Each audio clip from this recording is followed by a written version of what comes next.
Pada bab 5 ini kita akan membahas tentang biaya, volume, dan laba sebagai alat perencanaan laba. Yang pertama, biaya, volume, dan laba. Berhasil atau tidaknya suatu perusahaan ditandai dengan kemampuan manajemen dalam melihat kemungkinan dan kesempatan di masa yang akan datang, baik itu jangka pendek maupun jangka panjang. Oleh karena itu, tugas manajemen adalah merencanakan masa depan perusahaannya. Perencanaan pada dasarnya merupakan kegiatan membentuk masa depan.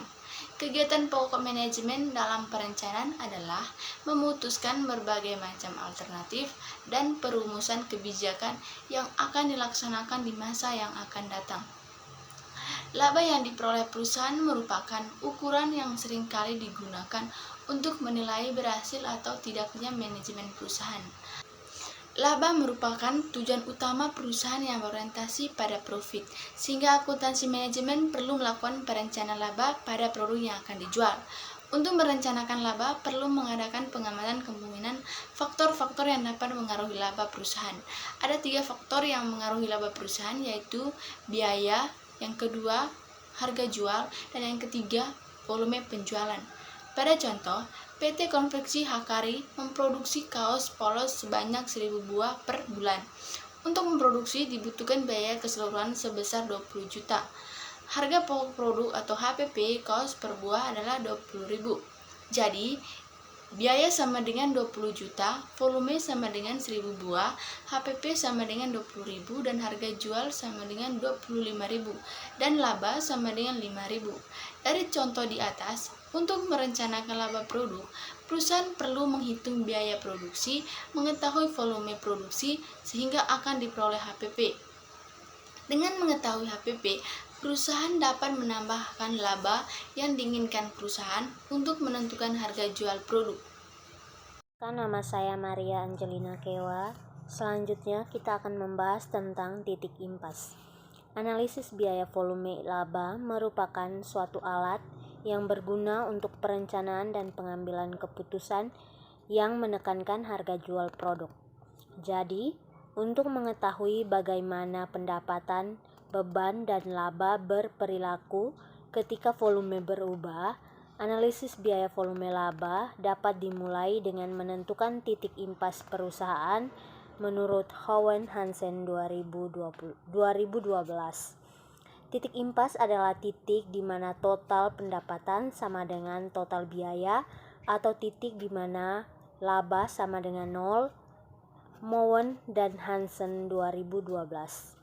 Titik impas adalah volume penjualan di mana pendapatan dan jumlah bebannya sama, tidak terdapat laba maupun rugi bersih menurut Charles T. Horgen, Srikant M. Datter, dan George Foster 2003. Tujuan untuk mencari titik impas adalah yang pertama, mencari tingkat aktivitas di mana pendapatan sama dengan biaya. Yang kedua, menunjukkan suatu sasaran volume penjualan minimal yang harus diraih oleh perusahaan. Yang ketiga, mengawasi kebijakan penentuan harga. Yang keempat, memungkinkan perusahaan mengetahui apakah mereka beroperasi dekat atau jauh dari titik impas. Perkenalkan, nama saya Yuliarsi Francina Bonselle dari kelompok 9. Saya akan menjelaskan tentang metode kontribusi unit. Metode kontribusi unit yaitu metode di mana setiap unit yang terjual memberikan suatu jumlah margin kontribusi tertentu yang akan menutupi biaya tetap. Titik impas diperoleh dari jumlah biaya tetap dibagi dengan margin kontribusi yang dihasilkan oleh setiap unit yang terjual, yakni sebagai berikut. Titik impas dalam unit sama dengan biaya tetap per margin kontribusi per unit. Untuk mengetahui titik impas penjualan rupiah adalah sebagai berikut. Titik impas rupiah sama dengan biaya tetap per rasio margin kontribusi. Margin kontribusi adalah selisih antara harga jual per unit dan biaya variabel per unit, besaran untuk menutup biaya tetap dan memberikan keuntungan per unit. Rumus kontribusi margin per unit sama dengan harga jual per unit kurang biaya variabel per unit. Rumus rasio margin kontribusi sama dengan 1 kurang biaya variabel per unit produk per harga jual per unit produk. Contoh soal, harga jual per unit produk 21.000, biaya variabel per unit 1.000, total biaya per tahun 200.000. Berapa titik impasnya? Penyelesaiannya titik impas dalam unit sama dengan 200.000 per 21.000 kurang 1.000 sama dengan 10 unit.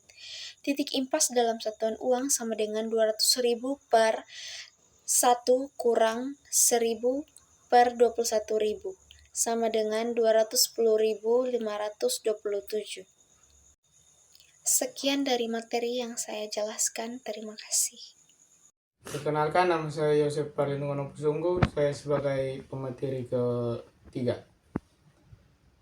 Ada beberapa metode untuk menghitung titik impas perusahaan dalam memproduksi produknya, yaitu 1. Metode matematika.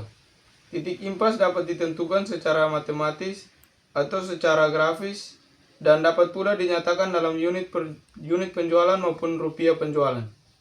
Rancangan matematis dengan memakai metode persamaan adalah berdasarkan pada laporan laba rugi dengan format margin kontribusi seperti berikut. Penjualan kurang jumlah biaya sama dengan laba bersih, atau penjualan kurang biaya variabel kurang biaya tetap sama dengan laba bersih, atau penjualan sama dengan biaya variabel tambah biaya tetap tambah laba bersih. Pada titik impas, laba bersih adalah 0. Titik impas dapat dihitung dengan mencari titik di mana penjualannya sama dengan jumlah biaya variabel ditambah biaya tetapnya. Contoh soal, penjualan PT Hardika Konveksi 1.000 kaos seharga Rp100.000, total biaya variabel 60.000 dan total biaya tetap 30.000. Diminta berapa unit yang harus dijual dalam keadaan BEP. Penyelesaian, unit yang harus terjual dalam keadaan BEP dimisalkan dengan X, laba sama dengan total pendapatan kurang total biaya.